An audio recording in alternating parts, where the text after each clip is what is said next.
Hello, dear friends. What a blessing to be here with you today. Here we are with another study of the book Courage by various spirits through the mediumship of Francisco Cândido Xavier.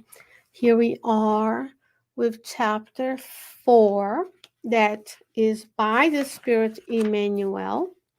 He titled this chapter Your Difficulties. Who does not have difficulties, huh? So let's say what Emmanuel is going to tell us today. He says, imagine how difficult it would be to put up with a school, excuse me, where students only cry at lesson time.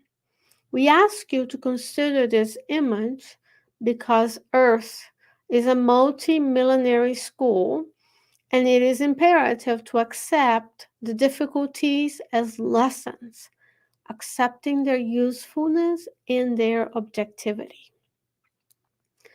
In the presence of obstacles, nobody needs to concentrate on the negative aspect they present. Let's stop for now. It's a little longer chapter, so I'm going to go discuss as we go. It's very interesting imagery. It says, imagine if you we're trying to teach something to someone, a school, let's say a teacher with many students, and then all they do during lesson time is cry. There's no way you can teach them anything.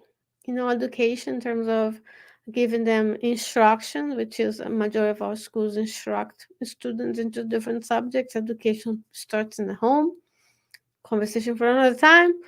But we have these ability, if the teacher wants to teach something, part a certain aspect, they cry and cry. He says, Earth is a multimillenary school. So it's maybe that this is not our first rodeo on the earth, and maybe not our last in terms of reincarnating on the earth and coming back to the earth for reincarnation. It's imperative to accept the difficulties as lessons. So how are we in terms of accepting the difficulties in our lives as lessons? A difficult coworker, a difficult boss, a difficult relative, whatever it may be, a difficult situation in the Spiritist Center. And here we have Emmanuel telling us the difficulties are lessons. So when you are in a lesson, when you go to school, you learn something, you're instructed, you gain knowledge, and then you can take that knowledge and apply in your daily lives. Accepting their difficulty, their usefulness of the difficulties and their objectivity. So the difficulties instruct us and they're useful because each and every time we come back and reincarnate and leave the true home, the spirit world, there's a reason for it, a lesson we have to learn, something we have to do, and return better. In the presence of obstacles, nobody needs to concentrate on the negative aspect they present. So are we only seeing the glass half full? Whatever the difficulties are in our lives, let's focus on not only how they hinder us, but how they can be a touchstone for us to move forward faster. Now he's going to give us some example. A example.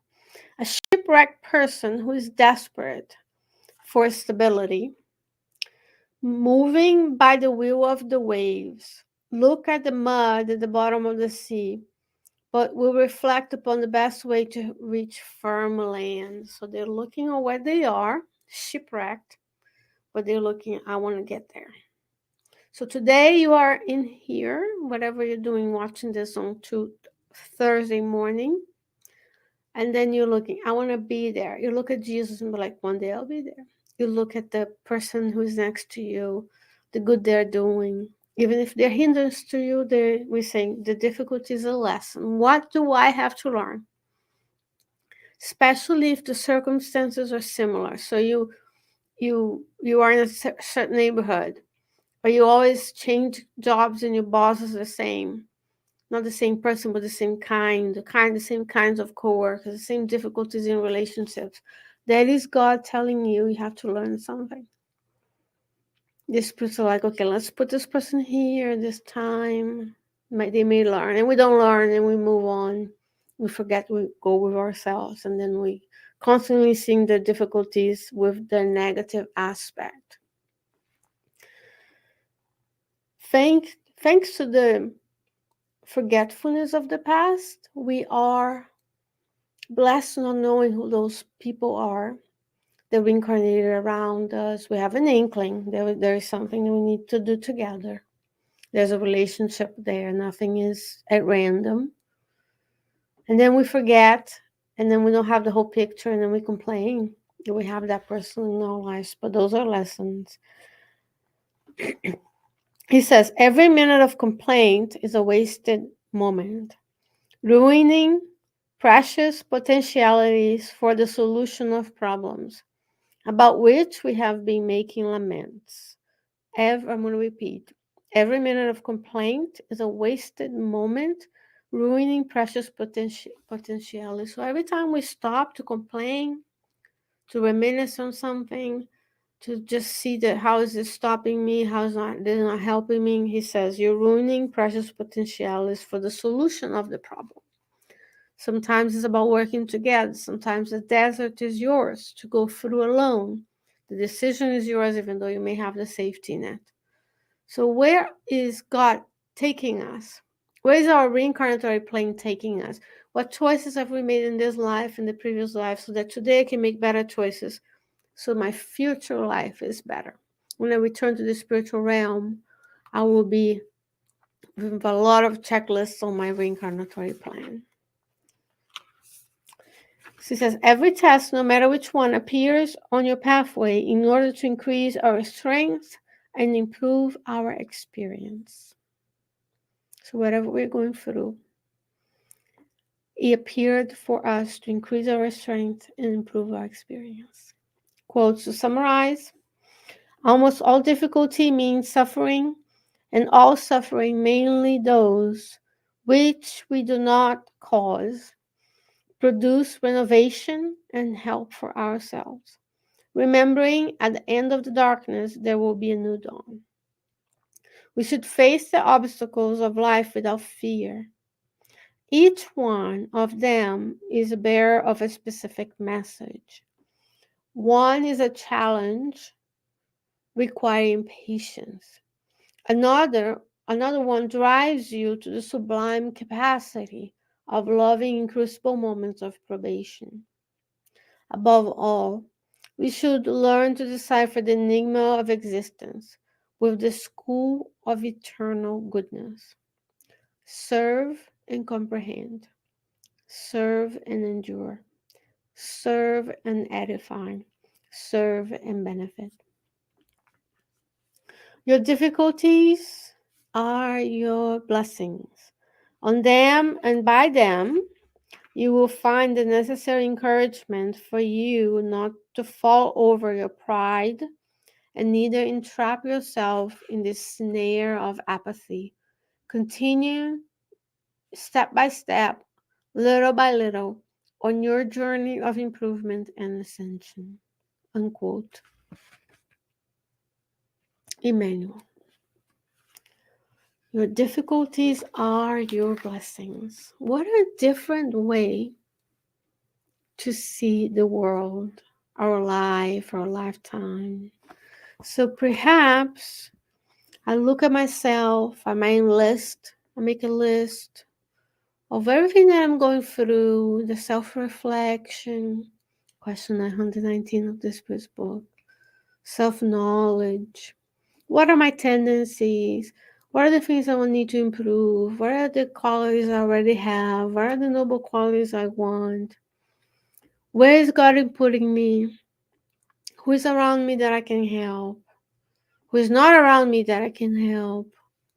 And slowly by slowly, we'll continue our journey into improvement and ascension because we came here to get better.